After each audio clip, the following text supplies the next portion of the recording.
গণস্বাস্থ্য নগর হাসপাতালে ভর্তি ছিল ৩ জন, নাহিদ ইসলাম, আসিফ এবং আবু বকর।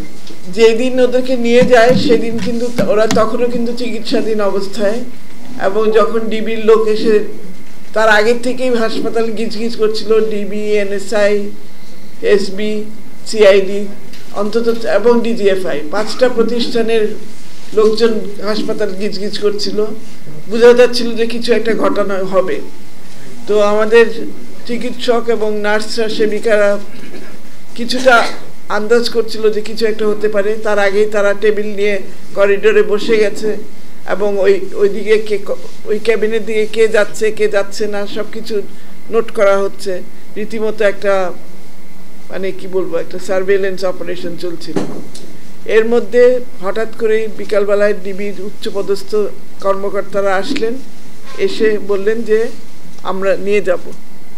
আমাদের নার্স তখন বললো যে আপনারা কি করে নেবেন, এনারা তো এখনো চিকিৎসা শেষ হয়নি। বলছে যে আপনারা ডিসচার্জ করে দেন। বললেন আমরা তো ডিসচার্জ করতে পারি না, যে চিকিৎসাধীন অবস্থায় আপনারা নিয়ে যাবেন, আমরা তো ডিসচার্জ দিতে পারবো না। বলছে কেমনে পারবেন না, আমরা দেখে নিব। সুতরাং ওই অনেকটা জোরপূর্বকভাবেই ডিসচার্জ ছাড়াই নিয়ে গেল, পরে ডিসচার্জের সার্টিফিকেট এসে নিয়ে গেছে। তো এই হচ্ছে ঘটনা।